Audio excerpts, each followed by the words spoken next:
Welcome back to my channel. Previous video में हम लोगों ने क्या पढ़ा था, इम्पोर्टेंस ऑफ मैनेजमेंट, और कुछ एमसीक्यू भी किए थे। इस वीडियो में हम लोग पढ़ेंगे nature of management. Nature of management जो है 3 पार्ट्स में डिवाइडेड है, management as a art, management as a science and management as a profession. इस वीडियो में हम लोग मैनेजमेंट एज एन आर्ट पढ़ेंगे। नेक्स्ट वीडियो में हम management as a science and profession detail में पढ़ेंगे। तो मैनेजमेंट एज एन आर्ट ये क्या है, एक नेचर है मैनेजमेंट का। मैनेजमेंट को हम आर्ट क्यों बोलते हैं? हम पढ़ते हैं ना, management as an art as well as science of getting things done through other effectively and efficiently. तो हम क्यों बोलते हैं मैनेजमेंट को आर्ट? तो सबसे पहले हमें पता होना चाहिए कि आर्ट क्या होता है। आर्ट को हम हिंदी में क्या बोल सकते हैं? कला बोल सकते हैं। इसको हम एग्जाम्पल से समझते हैं। जैसे किसी को डांस करना पसंद है, ठीक है, और वो फ्री टाइम में डांस करता है, तो डांस करना उसकी हॉबी है। लेकिन जब वो डांस को बार बार प्रैक्टिस करता है और प्रैक्टिस से सीखता है कि कब एक्सप्रेशन कैसे देने चाहिए, ठीक है, कौन सी बीट पे किस टाइप के स्टेप्स होने चाहिए और किस टाइप का डांस होना चाहिए, तो ऐसे वो लर्न करता है थ्योरेटिकल नॉलेज के थ्रू, प्रैक्टिकल नॉलेज के थ्रू। तो जब वो बहुत ज़्यादा उसकी प्रैक्टिस करता है तो वो आर्ट में कन्वर्ट हो जाता है, मतलब वो इतना परफेक्ट हो जाता है डांस में, तो उसको क्या बोलेंगे हम? आर्ट। तो art is the skillful and personal application of existing knowledge to achieve desired result. Existing knowledge क्या थी? डांस आता है, ठीक है, लेकिन उस डांस में परफेक्ट होने के लिए हमको पर्सनल एप्लीकेशन मतलब अपना एफर्ट्स लगाना पड़ेगा, ठीक है, और उस एफर्ट्स लगाने के लिए हम में भी वो स्किल, वो क्रिएटिविटी, ठीक है, वो टैलेंट होना ज़रूरी है। तो तब वो आर्ट में कन्वर्ट होता है, ठीक है। It can be acquired through study, observation and experience, ठीक है। जब हम बार बार प्रैक्टिस करेंगे, हम बहुत सारी परफॉर्मेंस देंगे तो हमें एक्सपीरियंस होगा। हम ऑब्जर्व करेंगे दूसरों को जो बहुत अच्छा पोजीशन पे है, बहुत अच्छे डांसर्स हैं, उनको ऑब्जर्व करेंगे, उनको देख के सीखेंगे तो हम उसमें एक्सपर्ट बनेंगे। हम स्टडी करेंगे, ठीक है, कौन से बीट पे कैसे डांस करते हैं या कौन से एक्सप्रेशन हम कब देते हैं, इसमें भी कुछ थ्योरेटिकल नॉलेज होती है जो हम दूसरों से लेते हैं, तो इसे हम आर्ट बोलते हैं। Since art is concerned with personal application of knowledge, some kind of ingenuity and creativity is required to practice the basic principles learned, ठीक है। आर्ट क्या है? पर्सनल एप्लीकेशन ऑफ नॉलेज है, लेकिन हर इंसान में जो भी कर रहा है उसमें भी क्रिएटिविटी होनी चाहिए, ठीक है, उसमें भी उसकी एक अलग पर्सनल एप्लीकेशन, एक अलग क्रिएटिविटी होनी चाहिए, तो उसी को तो हम आर्ट बोलेंगे। अगर कोई अलग से ही यूनिक तरीके से उसको परफॉर्म कर रहा है, ठीक है, तो वो क्या होगा? एक आर्ट होगा, क्योंकि वो एक यूनिक चीज़ हो गई, ठीक है। जो सब लोग सेम करेंगे तो उसको हम नहीं आइडेंटिफाई करेंगे, लेकिन कोई एक अलग सा कुछ करेगा तो वो क्या होगा? यूनिक होगा। तो आर्ट में यूनिकनेस होनी चाहिए, क्रिएटिविटी होनी चाहिए, हर एक इंसान की अपने तरीके से क्रिएटिविटी होनी चाहिए। The basic features of an art are is follow. Art के बेसिक फीचर्स है, पहला है एग्जिस्टेंस ऑफ थियोरेटिकल नॉलेज, दूसरा है पर्सनलाइज्ड एप्लीकेशन, तीसरा है based on practice and creativity. Existence of theoretical knowledge, जो भी किसी चीज़ से रिलेटेड आर्ट होता है उसकी पहले से ही एक थियोरेटिकल नॉलेज प्रेजेंट होती है। जैसे किसी डांस से ले लो, ठीक है, अगर कोई डांस में एक्सपर्ट है तो उसने कुछ प्रिंसिपल्स बनाए होंगे जिससे कि आप ये डांस और अच्छे से और कितने बेहतर तरीके से कर सकते हैं, ठीक है। तो यहाँ पे वही बात बोलिए कि art presupposes the existence of certain theoretical knowledge. Experts in their respective areas have derived certain basic principles which are applicable to a particular form of art. For example, literature on public speaking or music is widely recognized. Public speaking पे experts ने एक book लिखी, एक literature लिखी, ठीक है, जिसको पढ़ के हम क्या कर सकते हैं? हमारा जो फोबिया है पब्लिक स्पीकिंग का, उसको दूर कर सकते हैं, उससे देख सकते हैं कि आखिर कैसे पब्लिक स्पीकिंग की जाती है। फॉर एग्ज़ाम्पल कोई म्यूज़िक सीख रहा हो तो म्यूज़िक सीखने के लिए भी उसको कुछ थियोरेटिकल नॉलेज की ज़रूरत पड़ेगी, ठीक है। तो एग्जिस्टेंस ऑफ थियोरेटिकल नॉलेज यही बोलता है कि आर्ट को सीखने के लिए थियोरेटिकल नॉलेज एग्जिस्ट करती है।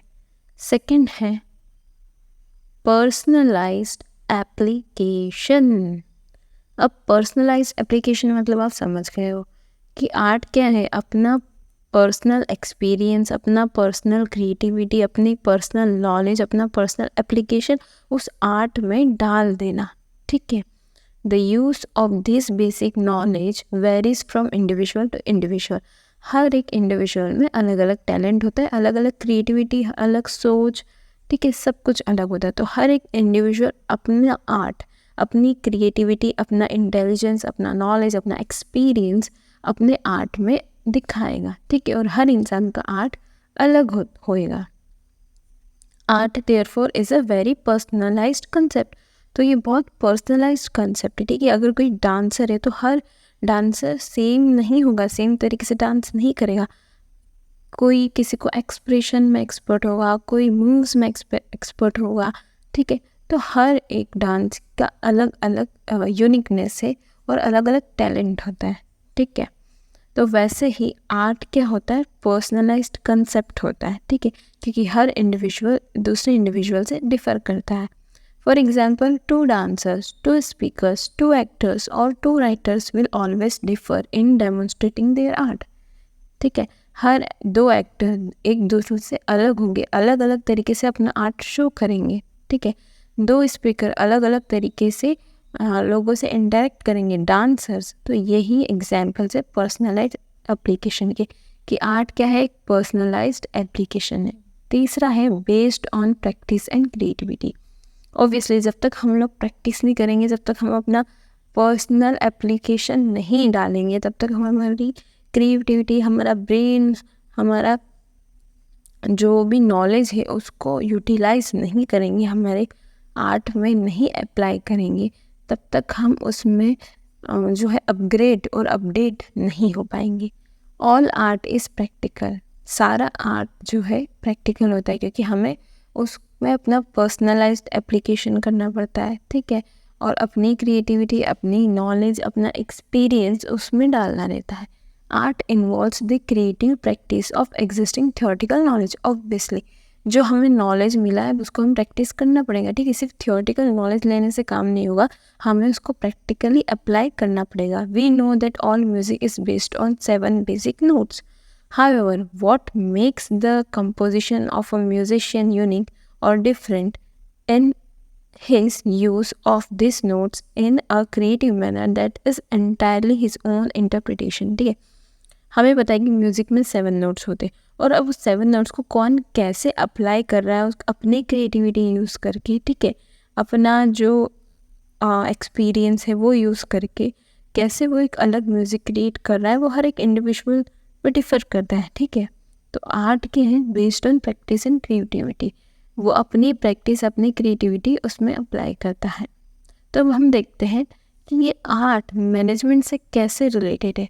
Management can be said to be an art since it satisfy the following criteria. मतलब जो आर्ट में जो हमने क्राइटेरियाज पढ़े थे, जो फीचर्स पढ़े थे आर्ट के, वो अब मैनेजमेंट में कहाँ शो होते हैं और कैसे दिखते हैं और हम उसको कैसे प्रैक्टिस करते हैं, वो अभी हम देखते हैं।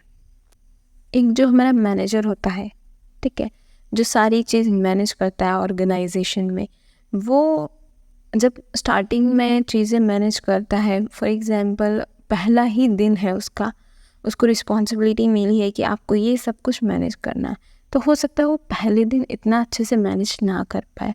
वो धीरे धीरे पहले सीखेगा ना कि कैसे काम होता है ऑर्गेनाइजेशन में, और कैसे मैं ऐसा काम करूं कि कम टाइम में, कम रिसोर्सेस में कैसे बहुत अच्छा काम हो पाए, और कैसे लोगों में कोऑर्डिनेशन बैठा हो ताकि लड़ाई झगड़ा ना हो। ये सब चीज़ें मैनेजमेंट देखेगा, मैनेजर देखेगा। ठीक है, तो वो उसे टाइम लगेगा कि वो ऑब्ज़र्व करेगा, वो स्टडी करेगा, वो कुछ अपने नोट्स बनाएगा कि कैसे क्या काम चल रहा है और कैसे मैं इन सब चीज़ों को मैनेज करूँगा।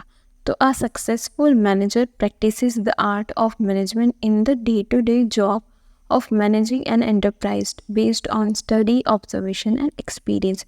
तो मैनेजर वो जो मैनेज करता है ऑर्गेनाइजेशन को, वो अपनी स्टडी, ऑब्जर्वेशन और एक्सपीरियंस के बेस पे मैनेज करता है। ठीक है, there is a lot of literature available in various areas of management like marketing, finance and human resources which the manager has to specialize in.